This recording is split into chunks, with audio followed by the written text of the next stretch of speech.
And not to mention, I felt like I was dragging him around like a dog because she was the one who would want me to invite him everywhere. Fast forward, I end up inviting him to the party. My sister gets super drunk, really sick, and my boyfriend offers to take her to the bathroom. And I was like, excuse me, I'm her sister. I can do that. Thank you very much. So after I say that, my sister looks at me and she was like, I would appreciate it if you would just stop being like this because I feel super sick right now. Like, okay, play the victim. Anyway, so I go to check on them in the bathroom. They're not in there. And one of the bedroom doors was open, so friend was going to be parked. You know, who do I see fucking sitting outside on their porch reading a fucking book? My fucking neighbor. Like for part 2. Part 2 about the most embarrassing thing that ever happened to me in high school. So like I said, the bitch that I hate is sitting out on her porch reading a fucking book at 11 o'clock at night. So I crouch down so she couldn't see me. I run to the car and my friend and I finally go to the party. Well, we get to that party and it's really boring, so we decided to go to a different one. And the party that we were about to go through was being thrown by the kid that I really liked. So I start hanging out with him when we get there. I'm drinking a lot. 3 years ago.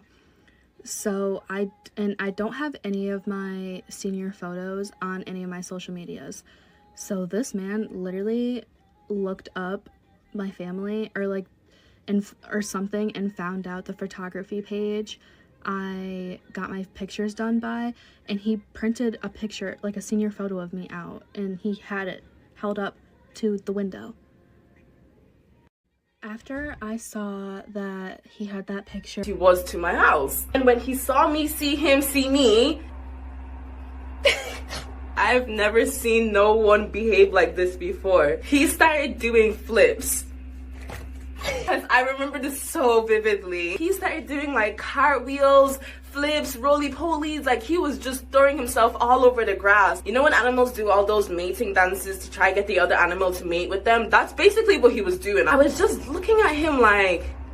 I watched him for maybe and I go to my locker to get my book bag when I'm called down to the office. So I go down to the office and my mom is there to pick me up because she said that we needed to do a few things before our grandma's party. Well, my grandma was at our house getting ready and my mom forgot her wallet at home. So when we went back home, I went to go put my book bag in the house. When I walk in and I see my grandma and dad on the couch, and I'm not even going to say what they were doing. And my mom is walking past them like she didn't see anything. So after that, I called one of my aunts and asked if I could stay with her for a while. And now I don't talk to any of them. Was to be dating him to actually realize that was a red flag. And then this motherfucker says, so please don't be mad at me if I do something that might hurt you. It's just because I've been hurt so many times. Implying if he were to cheat on me, I shouldn't be mad because he's been hurt so many times. Red motherfucking flag alert, bitch. Like for part 2. Toxic ex-boyfriend part 2. So pretty much I got into an argument with him after that. And something in this world, she had to fucking hate it. And I don't mean just hate it. She had to despise it. She loved to just go on and on about how terrible she thought the things I liked were every single time that we hung out. It was so fucking weird. It wasn't like dislike, like it was passionate hate. And I swear she would like half these things until I liked it and then she had to hate it. Another thing she would do is intentionally like reach and go out of her way to make me feel unimportant, not good enough, like etc., ugly. Must be the shit if I really claim you. Bust it open, bend over, put my back in it, heat addicted like it got a little. With me because I have the juiciest tea to spill with y'all of my score weight today, and because this drama is just woo. Okay, so first part about the week, I didn't know this, but there's this kid and he transferred schools and he's only been here for like this week and like 9 girls like him. Get to know the guy before you like him.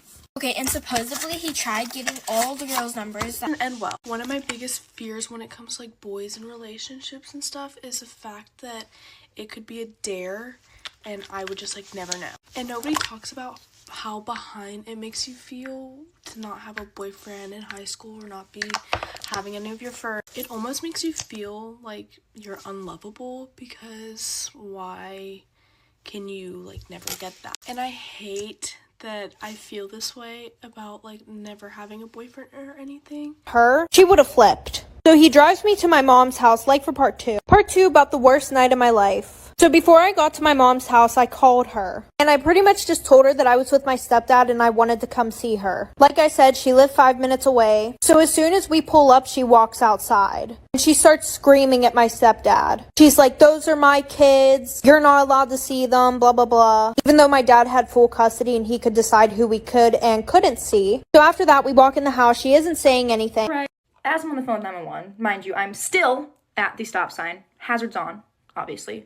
People start yelling at me. Cars start honking at me. This one woman is walking on the sidewalk in front of me, and she's like, "You got a stop sign." Wow, thanks for telling me. I didn't know. Then this man who hit me proceeds to drive away into a little alleyway, and I'm like, "He's gone. He's out of here." I give all the information I have to the 911 operator. I'm like, "This is his license plate. This is his name. You know." What is this? Like for part 2. So anyway, she comes up to me and shoves the phone in my face and goes, who the fuck is this? And I literally looked at her and started laughing my ass off. And she was like, what the fuck is so funny, Kaylee? Blah, blah, blah. And I was like, go ahead, hold on the name. And she held on the name and realized it wasn't her fucking boyfriend. So I packed up my things while she literally went and sat on her bed and started crying. She was like, I don't want to lose my best friend. So fast forward, her and her boyfriend broke up.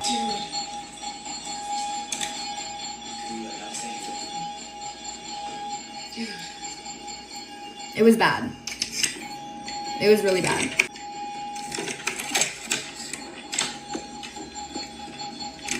She's hiding. Oh my god. So, yeah. That's that.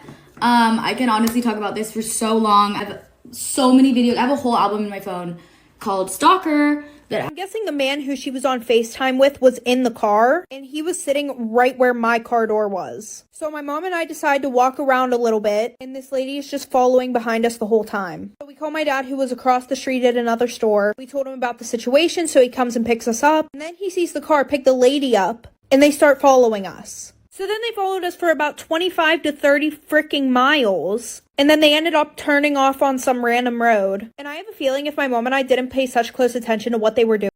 Give me peso, extendo. I carry bitches like I'm Greco.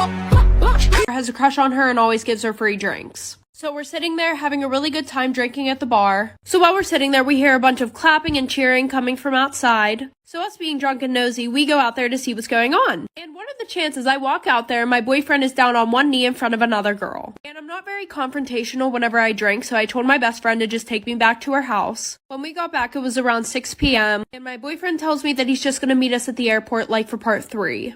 Part 3 about how my boyfriend proposed to another girl right in front. I've been over there so many times. Well, as soon as I walk in the door, him and his girlfriend start wailing on me. I ended up with a few broken ribs, but I also ended up pregnant with his child. His family thinks that he should be with me since I'm having his kid. She decided to stay with him, so she comes to every prenatal appointment. Storytime about why my sister is probably worse than yours. So a little background information, my sister and I were both 16 and in our sophomore year of high school. And yes, my sister and I were twins, but we were the complete opposite. She was a girly girl and I was a tomboy. Poland with two of our other friends who were basically, the girl was my friend, the guy was his friend, and they were also in a relationship, so it just kind of made sense. And we were also there just to sort something out. We were in Poland, and even though, okay, I was an idiot, this was a big trauma bond I got with him after a traumatic experience in my life. I lost my virginity to him. It was just very much a relationship that, it wasn't love, okay? I was blinded, and I excused a lot of shit, including him cheating on me with like 30 plus girls. In my eyes, at this point, Bitch, whenever this thing popped out, it was white as fucking paper. So I was like to the doctor, oh my gosh, like I'm gonna have a panic attack. Please get the baby out of the room. I don't want anybody around the baby right now. So when my boyfriend came back in the room, I was like, oh, we can't see the baby. He's having some issues. He's over here freaking out. I'm having a fucking panic attack about what I'm gonna do. And they brought my kid back, and I was like, that's not my kid. And this girl looked so confused. She was like, oh, okay. And my boyfriend and I are laughing. We're like, oh, haha, that's funny. Then she comes back into the room. So a little background information. I was 16 and a sophomore in high school. And like any of these toxic best friend story times, she was super jealous of me for literally no reason. She would literally try to be better than me in everything. Like when I did a sport or a club, she would join immediately right after. And it wasn't oh, I'm going to join my best friend. No, it was, I'm going to join so that way I can show her that I'm better than her. For example, in 6th grade, I was captain on the volleyball team, and she decided that he sells seashells by the seashore. You passed. Hey, I got a tongue twister too. Peter Piper picked a peck of pickled peppers, a peck of pickles, Piper. I don't think Timmy passed. Bye, Mom, I'm leaving. Sissy, what's a tongue twister? Emily, you need to say it very slowly, because if the tongue twister twists your tongue... Put into foster care. I got placed into many shelters / group homes because of my behavioral issues. While I was going through all of this, my sisters were both in steady homes, so that kind of sucked. I mean, I was happy for them, but at the same time, I was going through hell. But eventually, my grandma and my dad passed away, so my aunt decided that she wanted my sisters and I. So she got her foster license, and the days leading up to whenever we were supposed to move in with her were absolute garbage. There was this one girl who was 19 years old. Her and I did not get along, and I was... It's about damn time. In a minute, I'ma need a sentimental man or woman to pump. No one but me was allowed to drive me. My dad even threatened to have my best friend take a driving test with him to make sure that she could drive me places. This rule kind of ended up giving out a little bit, but it was very strict for my sister. She was never allowed to have a guy drive her, friends drive her, anything. So I'm glad that it loosened up because I had a boyfriend that was allowed to drive me. But no one was allowed to drive my car, leave marks on my car, like anything, which I guess is understandable because it was a nice car. And another thing is my house had cameras everywhere, like almost every hallway, I am actually just an extra bitch, so you are in for a ride. I seemed really bothered by, like, the fact that I'm tall and, like, what my outfit choice was, and this was back when I couldn't see it on business a couple months ago, so I didn't say anything. I was like, let's just move on. We move on. He asked if I'd ever been to the restaurant. I said no. He asked if he can order for me. I say no because I'm a picky eater, which is just so embarrassing, but I was like, no, I prefer to order for myself because I'm just a picky eater. This man rolled his eyes and scoffed at me when I said that, which... It came to my head, and then I asked her to be my wife 8 months later, and I've never gone back there since. Tell me about the worst date you've ever been on. I have a good one for this one. I went on a Tinder date with this guy who was a teacher. He was 25. He taught elementary school kids. I'm like, oh, that's so sweet. He had a son. He said that his son's mother had passed away tragically. She was dead. He was a single dad. How horrible. The other teachers would watch his kids when he would go on dates. I'm like, that's so sweet. How nice of them. He loves running. He seemed like a normal person. And then I, of course, had to... A few summers ago, I was single, and I was talking to 2 boys. One that I had been talking to for months, but I didn't know if he liked me because I kind of got more of best friend vibes. And the other one I was talking to for not that long, but he was kind of a douche. So, who did I tell about these 2 boys? No other than my best friend. Well, this girl took it upon herself to text the guy that I was talking to for months and say, "You're just her backup plan." Huh? Oh, yeah. What? I guess a carnival. By your mama house. I'm very sorry for dragging you into everything. She was begging. And it was hilarious because I think she thought if she begged so much that I'd be friends with her. And I was never going to be friends with her. Ever. So we've come back home to London. And heard no response. I paused my game and walked out into the living room to see. And as I did, I felt the hairs on the back of my neck stand up. I had heard someone come in, clear as day, but no one was there. I wasn't wearing headphones and I'd had the computer volume turned down, so I knew it couldn't have been the game. I tried calling my parents, but neither of them picked up. So for the first time in my life, I called the police. This is why you should never leave Epidemic of those anonymous confession accounts, and there was one person that submitted 4 different ones trying to say Peyton Mikulaic is a cheater, but they spelled my name wrong 4 times before eventually posting Peyton make a cheater for real, which is something that I still quote to this day because that is so funny. Very mysterious, very ambiguous, no who, what, when, where, why. You know what? I respect it. Also, I just talked about this in the last video that I filmed, but there was one guy that was intent on saying that I was lying about the classes I was taking. Negative points for this one just because it's so uncreative and easily disprovable. Like, bro. Know what she was thinking, I know what I wanna see. Bust that pussy open, then I tell her bring it back. Little background information. My ex and I have been dating for about 2 years. And throughout those 2 years, he was a dick. He would cheat on me, talk to other girls more than me, but of course I pretended that everything was perfect in my relationship. I would brag to all these people about how my relationship was so good, blah blah blah, and everything else. Because it's embarrassing whenever bitches can talk shit because your relationship is very toxic. Like, listen to this bullshit. The whole 2 years we were dating, I had over 10 girls DM me on Instagram saying that they screwed my window because I somehow broke it. I don't even know how. But anytime that I go to put my window up, it just literally falls. And not only does it fall, it locks when it falls. And obviously you can guess what will happen if it does fall. I won't be able to get back in the house and I will somehow have to get in the house without my parents knowing, which is literally impossible. So I will be grounded for the rest of my life. So I was going to put a book between the window and the windowsill, but I didn't want it falling and making a lot of noise. So I decided to put a pillow there. So I snuck out of my house at 11 o'clock and I had the best time of my life. Probably because that's the first and only time that I about it. I don't know who created the photo. I don't know who spread the photo. I didn't know anything about the situation. Until one day my mom overheard me crying and she kept pushing me, and finally I told her and I showed her the photo, and thank God, like, she was like, okay, well, I know my daughter. This is not you. This is clearly edited. It's also a very bad quality picture. It's nothing like it's not my house background, nothing in my room's background, so she could tell it wasn't me. I honestly went through such a hard time with that photo because even though I don't think anyways a lot of people saw that photo, I didn't know how many— oh, well, you know, I'm just gonna fly to him, you know, so we can spend Valentine's Day together. And it'll be a nice surprise. So a few days before Valentine's Day, I get my plane ticket, and I wanted to do something special, so I wore some nice lingerie under a trench coat. Well, fast forward, my plane lands, and I get an Uber to his apartment. And when I knock on his door, I hear a woman's voice from inside saying, "Don't worry, I'll get the door." Like for part 2. Part 2 about why I hate Valentine's Day. So like I said, the end of my time, and I will not be sharing that on TikTok. So obviously I reported it to the cops, and yeah, I'm still waiting to hear like what they say, like what's gonna happen. I don't know if I'm gonna go to court. I honestly don't even know if he's in jail. Like, I don't know anything right now, but like I said, I'm gonna start a YouTube in case TikTok gets banned, so I will update you guys on there, and I will put my YouTube in my bio. But anyways, that's the story. Specifically the florist and the photographer. After all, why do research when someone else did it for you?